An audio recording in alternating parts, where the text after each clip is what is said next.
بسم اللہ الرحمن الرحیم الحمد للہ والصلاة والسلام على خیر خلق اللہ وعلى آلہ وصحبہ ومن والاہ اما بعد۔ اللہ کی محبت جو ہم سب کا مطلوب و مقصود ہونا چاہیے کہ اللہ تعالی ہم سب کو اپنا محبوب بنا لے۔ محبوب بننے کے لیے اور اللہ کی محبت حاصل کرنے کے لیے پچھلے پروگرام میں ہم نے بیان کیا کہ نماز کو اس کے وقت پہ ادا کرنا یہ عمل ایسا مبارک عمل ہے جس سے انسان اللہ کا محبوب بنتا ہے۔ عبداللہ ابن مسعود رضی اللہ تعالیٰ عنہ نے سوال کیا تھا، یا رسول اللہ صلی اللہ علیہ وسلم ای العمل احب الی اللہ، کون سا عمل سب سے محبوب ہے اللہ کے ہاں؟ تو جواب دیا الصلاۃ علی وقتہا۔ پھر پوچھا پھر کون سا؟ قال بر الوالدین، والدین کے ساتھ نیکی کرنا۔ والدین اللہ تعالیٰ کی ایسی نعمت ہے جو انسان کو دنیا میں ایک مرتبہ ملتی ہے۔ اللہ تعالیٰ نے جہاں بھی اپنا تذکرہ کیا ہے اپنے پیغمبر کا تذکرہ کیا ہے، اطیعوا اللہ و اطیعوا الرسول، اللہ کی اطاعت کرو اور اس کے رسول کی اطاعت کرو۔ وَأَطِيعُوا اللَّهَ وَالرَّسُولِ، اللہ کی اطاعت کرو اور رسول اور پیغمبر کی اطاعت کرو۔ لیکن جہاں اللہ تعالیٰ نے فیصلہ دیا ہے، وہ فیصلہ کیا دیا ہے؟ وہ سمجھنے والا ہے اور سننے والا ہے۔ وَقَضَى رَبُّكَ أَلَّا تَعْبُدُوا إِلَّا إِيَّاهُ، تیرے رب کا فیصلہ یہ ہے کہ تم اگر عبادت کرو تو اپنے رب کی، وَبِالْوَالِدَيْنِ إِحْسَانًا، اور اگر دنیا میں کسی کے ساتھ احسان کرنا ہے تو سب سے پہلے حق ہے تو والدین کا حق ہے۔ آپ کی پریارٹیز جو ہیں ان میں ٹاپ پریارٹی کس کو ہونی چاہیے؟ ماں اور باپ کو، ان کے ساتھ احسان کیا جائے۔ رسول اکرم صلی اللہ علیہ وسلم سے ایک سوال کرنے والے نے سوال کیا، اور یہ روایت بھی صحیح بخاری اور مسلم کی روایت ہے۔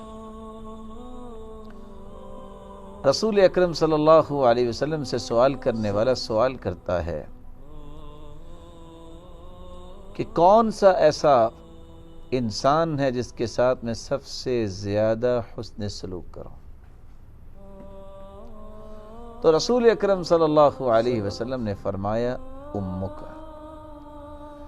من احسن الناس صحبتاً، رسول اکرم صلی اللہ علیہ وسلم سے صحابی سوال کرتے ہیں اور یہ روایت صحیح بخاری اور صحیح مسلم کی ہے کہ مجھے یہ بتائیے کہ میرے احسان کا سب سے زیادہ حقدار کون ہے؟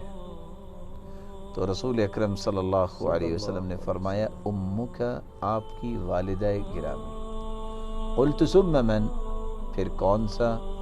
قال امک، آپ کی والدہ گرامی۔ قلت ثم من، پھر کون سا؟ آپ نے فرمایا امک، آپ کی والدہ گرامی۔ میں نے چوتھی مرتبہ سوال کیا قلت ثم من، پھر کون سا؟ تو آپ صلی اللہ علیہ وسلم نے فرمایا ابوک، آپ کے والد گرامی۔ تو سب سے زیادہ نیکی، سب سے زیادہ خیر خواہی، سب سے زیادہ حسن سلوک کا حقدار ہے تو وہ انسان کے ماں باپ ہے۔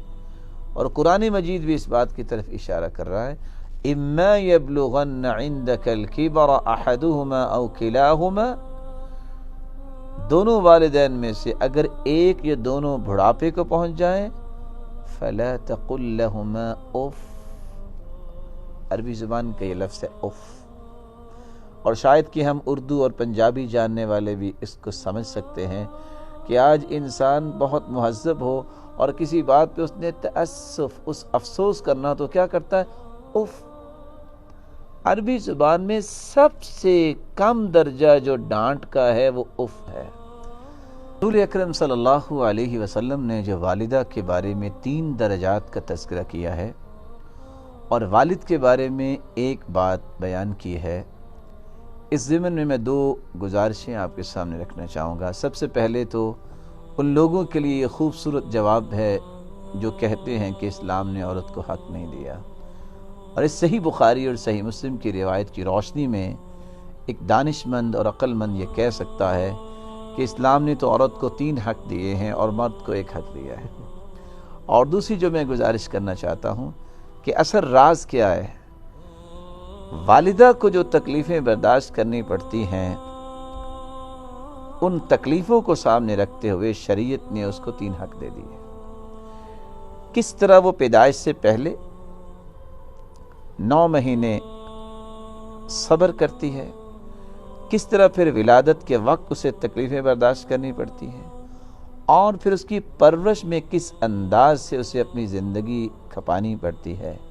یہی وجہ ہے بریدہ رضی اللہ تعالی عنہ بیان کرتے ہیں کہ ایک شخص اپنی والدہ کو کندھے پہ اٹھا کے لایا اور حج کروا رہا ہے، اور ایسی سخت دھوپ میں کہ انسان کا جسم پگھل رہا ہے، اور آ کے سوال کرتا ہے، یا رسول اللہ صلی اللہ علیہ وسلم، کیا میں نے اپنی ماں کا حق ادا کر دیا؟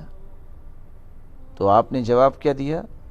وَلَوْ بِزَفْرَةٍ مِّن زَفَرَاتِهَا، تم نے ولادت کے وقت جو اسے تکلیفیں برداشت کرنی پڑتی اس میں 1 تکلیف کا بھی بدلہ نہیں دے سکے۔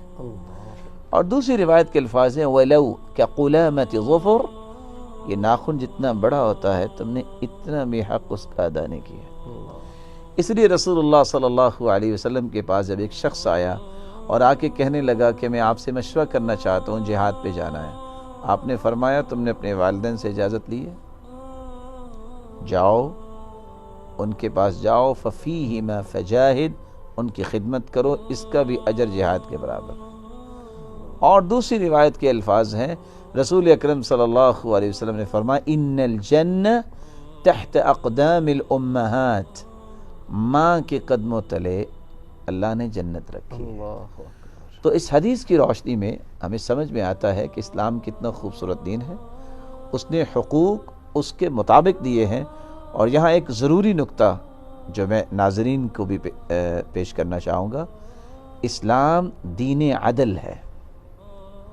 ہم لوگ جب مساوات کی بات کرتے ہیں تو مساوات کا دین بھی ہے یہ، لیکن اصل میں دین اسلام دین عدل ہے۔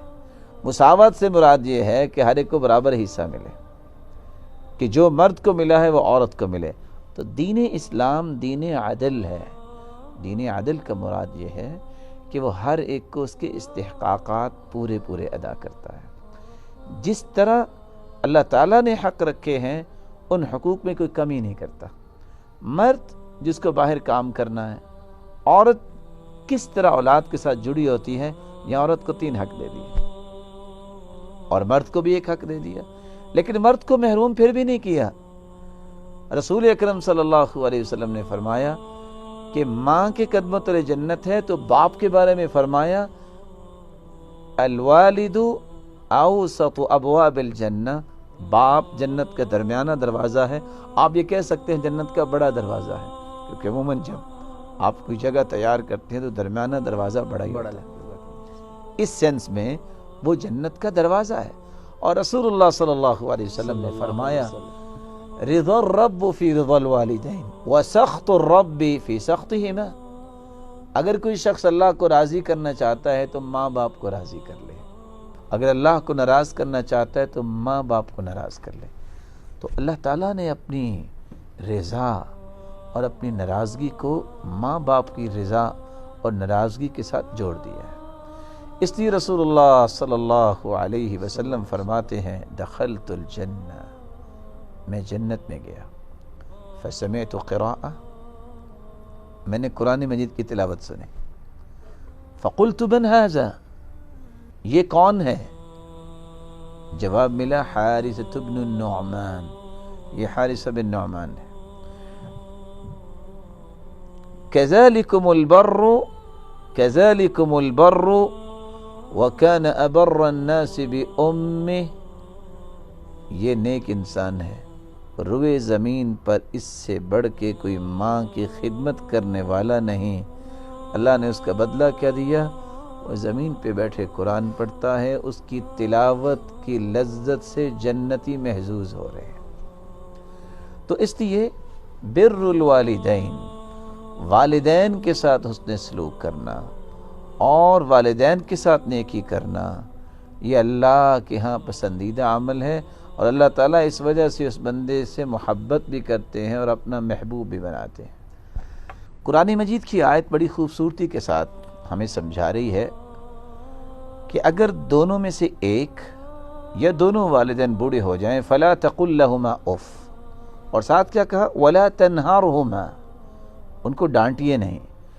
ڈانٹ کے جتنے درجات عربی زبان میں ہیں سب سے کم درجہ اف ہے۔ میں اس کی ایک مثال پیش کروں گا۔ گرمی کے موسم میں اگر ماں کہتی ہے، والدہ گرامی کہتی ہیں، بیٹا مہمان تشریف لائے ہیں اور ان کے لیے آپ یہ اور یہ اور یہ چیزیں لے کے آؤ۔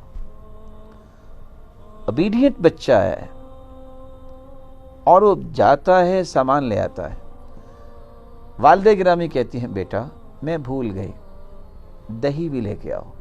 وہ اگر کھڑا کھڑا کہتا ہے اف دوبارہ جاؤ، یہ اف کہنا بھی اس کے لیے جائز نہیں ہے۔ وَلَا تَنْهَرْهُمَا، اور اسے ڈانٹنا تو بالکل جائز نہیں ہے۔ وَقُلْ لَهُمَا قَوْلًا كَرِيمًا، اور ان کو عزت والی بات کہو، ان کی عزت نفس بھی خراب نہ ہو۔ قَوْلًا كَرِيمًا، ایسی بات، ایسا قول جس سے ان کی عزت باقی رہے، ان کی عزت میں کوئی فرق نہ آئے۔ آپ سوچ سکتے ہیں کہ شرک سے بڑا گناہ تو کوئی نہیں، لیکن ابراہیم علیہ السلام کے والد شرک بھی کرتے تھے، بتوں کے پجاری بھی تھے اور بت فروش بھی تھے اور بت بناتے بھی تھے، لیکن قرآن نے اسلوب کیا پیش کیا ہے؟ یا ابتی، یا ابت لم تعبد ما لا يسمع ولا يبصر ولا يغني عنك شيئا۔ اے میرے پیارے ابا جان، آپ چیزوں کی عبادت کیوں کرتے ہیں؟ آپ اس کی عبادت کیوں کرتے ہیں جو نہ سنتا ہے، نہ دیکھتا ہے، نہ آپ کو فائدہ دے سکتا؟ وہ یہ بھی کہہ سکتے تھے یا ابی، اے میرے باپ، لیکن کیا کہا؟ یا ابتی، اے میرے محترم ابا جان۔ تو والدین کے احترام میں کوئی کمی نہیں آنی چاہیے۔ یہی وجہ ہے عبداللہ ابن عباس رضی اللہ تعالیٰ عنہ سے کسی نے پوچھا کہ والدین کے ساتھ نیکی کا مطلب کیا ہے؟ کہا وہ تو بہت طویل بات ہے۔ کہا اچھا یہ بتاؤ پھر والدین کے ساتھ نافرمانی کا کیا مفہوم ہے؟ کہا وہ بھی طویل ہے، لیکن ایک بات بتا دیتا ہوں۔ لو ان الولد، اگر بیٹا وقف بجانب والدی، اپنے باپ کے ساتھ کھڑا ہوا، ثم نفض ثوبہ، پھر اپنے کپڑے کو جھاڑتا ہے، فطار الغبار علیہ، اور گرد اڑ کے باپ پہ چلی جاتی ہے، کتب عند اللہ عاقا، یہ اللہ کے ہاں بچہ نافرمان لکھا جاتا ہے۔ اس لیے قرآن مجید میں آپ جگہ جگہ پہ دیکھیں گے جہاں عبادت کا تذکرہ ہمیں والدین کے ساتھ احسان کا بات کی گئی ہے، وَاعْبُدُوا اللَّهَ وَلَا تُشْرِكُوا بِهِ شَيْئًا وَبِالْوَالِدَيْنِ إِحْسَانًا، عبادت اللہ کی کرو، احسان والدین کے ساتھ کرو۔ وَإِذْ أَخَذْنَا مِيثَاقَ بَنِي إِسْرَائِيلَ لَا تَعْبُدُونَ إِلَّا اللَّهَ وَبِالْوَالِدَيْنِ إِحْسَانًا۔ وَإِذْ أَخَذْنَا مِيثَاقَ بَنِي إِسْرَائِيلَ، بنی اسرائیل سے بھی اللہ نے وعدہ لیا کہ عبادت اللہ کی کرنی ہے، احسان تم نے سب سے زیادہ والدین کے ساتھ کرنا ہے۔ اس لیے رسول اللہ صلی اللہ علیہ وسلم نے فرمایا تھا، رغم انفو ثم رغم انفو ثم رغم انفو من ادرک والدیہ عند الكبر احدہما او کلیہما ثم لم يدخل الجنہ۔ وہ شخص زمین پہ اپنی ناک کو رگڑے لیکن اس کو موت نہ آئے، یعنی موت کی سختیاں اس پہ وارد ہوں. کس کو؟ جس کے بوڑھے والدین ہیں، ایک یا دونوں، اس کی خدمت کر کے، ان کی خدمت کر کے وہ جنت میں داخل نہیں ہو گیا. اور صحیح الجامع کی ایک دوسری روایت ہے، رسول اللہ صلی اللہ علیہ وسلم نے فرمایا کہ 3 ایسے بدبخت ہیں جن کی فرض نماز اور نفل نماز قبول نہیں ہوتی.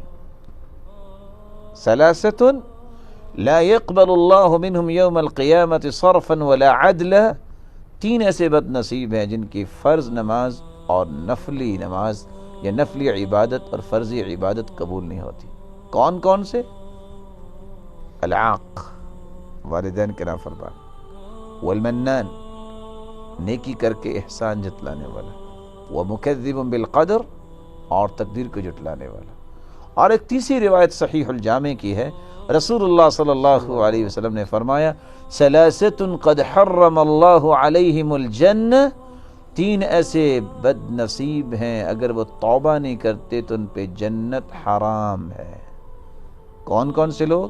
مدمن الخمر، شرابی، والعاق، والدین کا نافرمان، والدیوس الذی یقر فی اہلہ الخبث، ایسا انسان جس کے اندر غیرت نہیں ہے، اس کے گھر میں حیات سوز واقعات، مناظر اور پہلو ہیں اور اس کو پریشانی کوئی نہیں ہے. تو رسول اکرم صلی اللہ علیہ وسلم نے اس حدیث کے اندر جو صحیح بخاری اور صحیح مسلم کی روایت ہے بیان کیا ہے کہ اللہ کا محبوب بننے کے لیے، اللہ کی محبت کو حاصل کرنے کے لیے والدین کے ساتھ نیکی کی جائے. اللہ کے دین کی دعوت اور لوگوں تک پہنچانے کے لیے اس ویڈیو کو ضرور لائک، شیئر، کمنٹ اور سبسکرائب کریں.